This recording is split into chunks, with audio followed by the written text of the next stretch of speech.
10 plants that can actually help you de-stress. Don't worry, you can reap the bennies even if you don't have a green thumb. Just being outside, whether you're gardening, exercising, or simply taking a stroll, is a great mood booster. But getting your hands dirty in the garden is so effective at combating depression, stress, and anxiety that it's often used in horticultural therapy at psychiatric hospitals. So if you feel like your energy levels are dropping or you're just too stressed out at work, plant yourself a good mood garden. You'll not only get the benefits of a little garden therapy, but you'll benefit from the mood-boosting nutrients present these healthy foods, too. Turns out, certain vegetables and herbs are rich in antidepressant compounds and minerals that can take the edge off a bad day and even help alleviate full-blown depression. Here's a guide to get you started: 10 of the most potent antidepressant foods and herbs, and how to grow them anywhere. Swiss chard. Why you should eat it. All types of chard are packed with magnesium, a nutrient essential for the biochemical reactions in the brain that boost your energy levels. In fact, magnesium deficiency is a common condition among people diagnosed with clinical depression. How to grow it. Chard is a hardy crop that, if planted even as late as summer, will produce until early winter. Pick a spot that gets a fair amount of sunlight. It can tolerate shade but produces best with lots of sun. Or choose a container that's about 12 inches wide and 12 inches deep and fill it with a good all-purpose organic potting soil. Sow between 2 and 3 seeds per pot. You can start harvesting leaves as soon as they appear, but harvest from the outside so as not to kill the entire plant. Blue potatoes. Why you should eat it. The anthocyanin antioxidants in rare but tasty, blue potatoes reduce inflammation that can lead to bad moods. Their skin is also packed with iodine, which helps stabilize thyroid hormone levels, thus warding off mood swings. How to grow it. Potatoes are about the easiest crops to grow. You can even grow them in a bag of potting soil, without really dirtying your hands. To do that, cut a few drainage holes at the bottom of a bag of potting soil, then stand the bag someplace sunny. Bury 2 seed potatoes. You can buy them from Wood Prairie Farms, about 4 inches deep, and wait about 3 months for them to grow. When flowers start to appear, tip the bag over and dig out the potatoes. To keep the harvest going long into the fall, plant a new set of seed potatoes every few weeks. Cherry tomatoes. Why you should eat it. Tomato skin is rich in lycopene, a phytonutrient that actually stops the buildup of pro-inflammatory compounds linked to depression. Because lycopene lives in tomato skins, the best way to get it is through cherry tomatoes, whose smaller surface area means you'll eat more skin than if you eat a full-size tomato. How to grow it. Cherry tomatoes are good choices for containers, and they'll produce more fruit than larger varieties. The pots should be large. One that holds 4 to 6 gallons of potting soil will do, and placed in a sunny spot. In June, find some organic cherry tomato seedlings at a local nursery or farmer's market. Big box store tomato plants can be very disease prone, and plant them so that the first row of leaves is covered by dirt. Depending on the variety you grow, cherry tomatoes can take about 2 to 3 months to start bearing fruit. Black-eyed peas. Why you should eat it. Black-eyed peas have some of the highest levels of folate of any vegetable.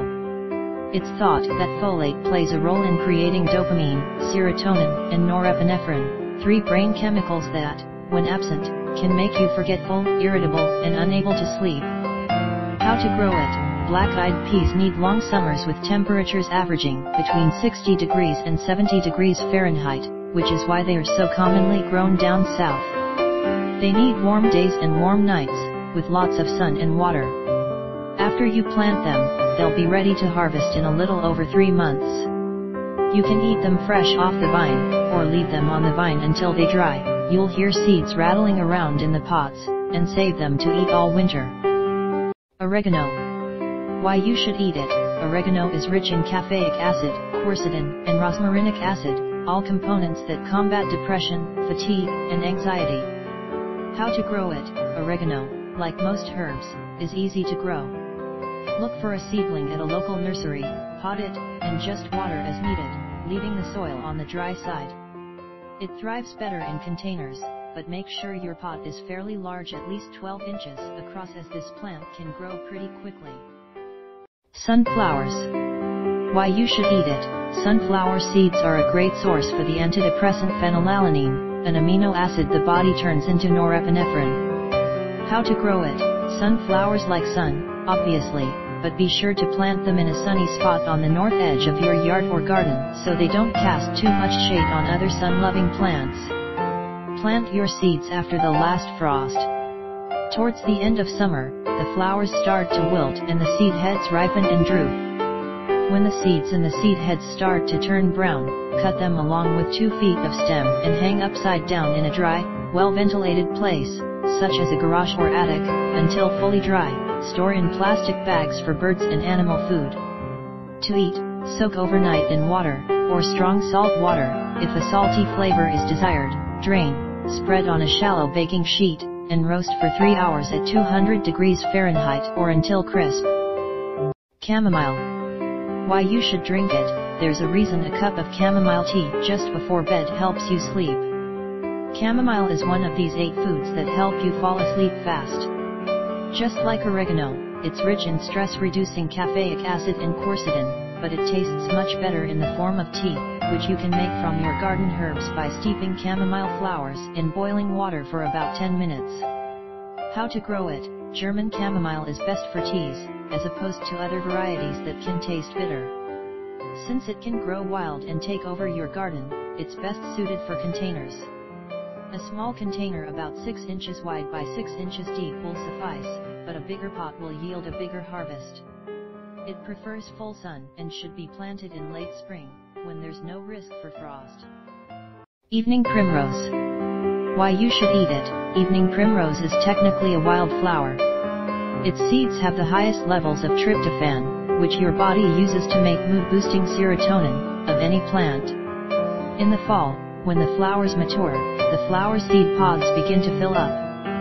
Harvest a few and grind them as you would flax seed into your favorite dishes. How to grow it. Evening primrose is drought tolerant and easy to grow either in containers or in the ground. You can find varieties with flowers ranging from deep reds to light yellows. Sow the seeds in groups of 4. They'll start to appear in 14 to 28 days. Lavender. Why you should smell it. Gardens don't have to be all about edibles, even though you can eat lavender. According to the University of Maryland Medical Center, aromatherapy treatments involving lavender and a few other herbs are often used to supplement depression treatments, because the scent is so relaxing. How to grow it. Plant a lavender seedling in a container made from a material that breathes, such as terracotta, and choose a pot about 12 inches wide by 12 inches deep. Place your pot in an area that gets lots of sunlight. Lavender loves dry, sunny areas. English lavender is both fragrant and edible, if you feel like adding some lavender flowers to your cooking. St. John's wort. Why you should drink it. The most famous herbal antidepressant, St. John's wort contains compounds similar to those found in Prozac. The flowers and leaves are the most valuable part of the plant and can be brewed into a tea that will calm you down and boost your mood. Just note that St. John's wort has many adverse drug interactions, so check with a pharmacist if you're on any medications. How to grow it. Another herb that's often viewed as a weed, St. John's wort should be grown in containers to keep it from spreading where you don't want it. It's pretty easy to grow. Just find a seedling or some seeds and plant them in a small container placed in a partially sunny/partially shady area. Plant the herb in spring, and by July you'll start to see leaves. But flowers won't show up until the second year. St. John's wort is a perennial, so you can leave it in its pot all winter and it'll grow back on its own.